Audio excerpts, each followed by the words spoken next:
कुटुंब परिवार मतलब का बिना धन पास नहीं आई। स्वामी जी महाराज समझाते हैं, हमारे जो भी रिश्तेदार और यार दोस्त हैं ये सब गर्जों के साथी हैं। इनके मोह या प्यार में फंसकर हम मालिक को भूले बैठे हैं। इस शरीर में आने का उद्देश्य और मतलब भूले बैठे हैं। जब हमारे पास धन दौलत नहीं रहती तो हमें अपने भी छोड़ जाते हैं।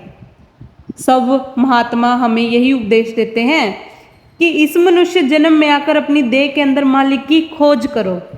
लेकिन हम देह के अंदर मालिक को ढूंढने के बजाय इस देह के ही मान और अहंकार में फंसे जाते हैं। जरा गौर करके देखें कि हम इस शरीर में बैठकर किस चीज का मान और अहंकार करते हैं। क्या जवानी का मान करते हैं? हमने किसी का बुढ़ापा नहीं देखा। क्या हमें भी इस बुढ़ापे की उम्र में नहीं पहुंचना है? स्वास्थ्य और तंदुरुस्ती का गुरूर करते हैं। क्या कभी अस्पतालों में बीमारों की हालत नहीं देखी? रुपए पैसों का अहंकार करते हैं। क्या बड़े बड़े राजा महाराजाओं सेठ साहूकार को कंगालों की तरह सड़कों पर भटकते नहीं देखा?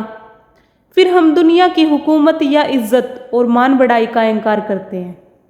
क्या बड़े बड़े लीडरों नेताओं और तानाशाहों को फांसी के तख्तों पर चढ़ते नहीं सुना या गोलियों के शिकार बनते नहीं देखा? रातों रात अचानक हुकूमत के तख्ते पलट जाते हैं। दूसरी पार्टी उनको उठाकर जेल खानों में डाल देती है या तोपों का शिकार बना देती है। फिर हम गुरूर और अहंकार किस बात का करते हैं? कबीर साहिब समझाते हैं, लकड़ी कहे लुहार सो तू मती जा रे मोही, एक दिन ऐसा होएगा मैं जारूंगी तो ही। माटी कहे कुमार को तू क्या रोंदे मोही, एक दिन ऐसा होएगा मैं रोंदूंगी तो ही। लुहार लकड़ी को जला जलाकर उसके कोयले बनाता है, लेकिन लकड़ी उससे कहती है कि कभी उस वक्त को भी अपनी आंखों के आगे रखकर सोच जब मैं तुझसे साथ लेकर तेरे भी इस तरह कोयले बना दूंगी। कुमार मिट्टी को रोंद रोंद कर उसके बर्तन बनाता है, लेकिन मिट्टी उससे कहती है कि एक दिन मैं भी तुझे अपने साथ लेकर इसी तरह रोंद डालूंगी। स्वामी जी महाराज भी यही फरमाते हैं, मन रे क्यों गुमान अब करना, तन तो तेरा खाक मिलेगा 84 जा पड़ना। महात्मा इसलिए हमें उपदेश देते हैं कि मन में हमेशा नम्रता और दीनता रखनी चाहिए। जितनी भी नम्रता और दीनता हमारे अंदर होगी उतना ही हमारा ख्याल मालिक की भक्ति की ओर जाएगा और हमें मालिक की बख्शिश मिलेगी। बाइबल में भी इस नम्रता और दीनता के बारे में लिखा है, धन्य है वो जो अंदर में दीन है, क्योंकि स्वर्ग का राज्य उन्हीं का है। जो नम्र है वे धन्य हैं, क्योंकि वे ही पृथ्वी का अधिकारी होंगे। जो अपने आप को इस बालक के समान छोटा करेगा वह स्वर्ग के राज्य में सबसे बड़ा होगा। और फिर कहते हैं, मैं तुमसे सच कहता हूँ कि अगर तुम बदलकर छोटे बच्चे के समान नहीं बनते तुम प्रभु के दरबार में प्रवेश नहीं कर सकते। स्वामी जी महाराज का भी यही उपदेश है, दीन गरीबी चित्त में धरना, काम क्रोध से बचना।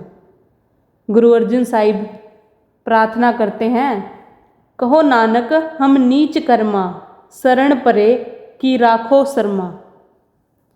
उच्च कोटि के महात्मा होकर अपने बारे में कितने नम्र और दीनतापूर्ण शब्दों का उपयोग करते हैं।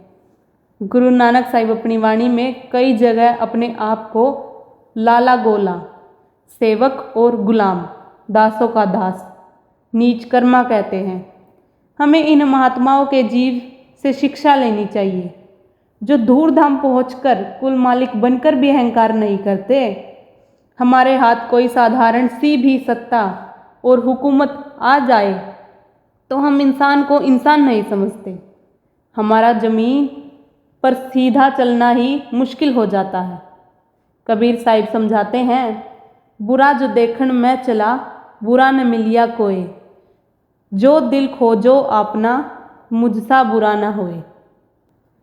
कबीर सबते हम बुरे, हम ते भल सब कोय। जिन ऐसा करिए बुझिया, मित्र हमारा सोए।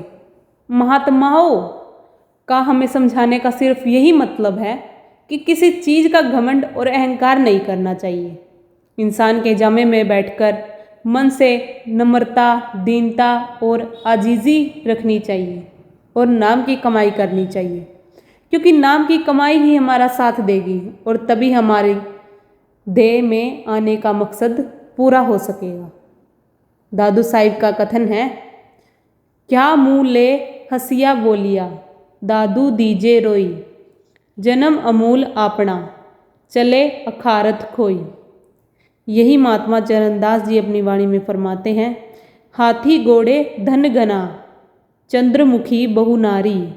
नाम बिना जमलोक में, पावे दुख अपार। यही गुरु नानक देव जी कहते हैं, बिन नावे को संग न साथी, मुक्ते नाम दियावणियाँ। जब हमारे अंदर नम्रता और दीनता आएगी तो हमारा ध्यान मालिक की भक्ति और प्यार की ओर जाएगा। यह केवल संतों की संगति के द्वारा ही संभव हो सकता है और ऐसे संतों की संगति मालिक की बख्शिश और कृपा से ही मिलती है।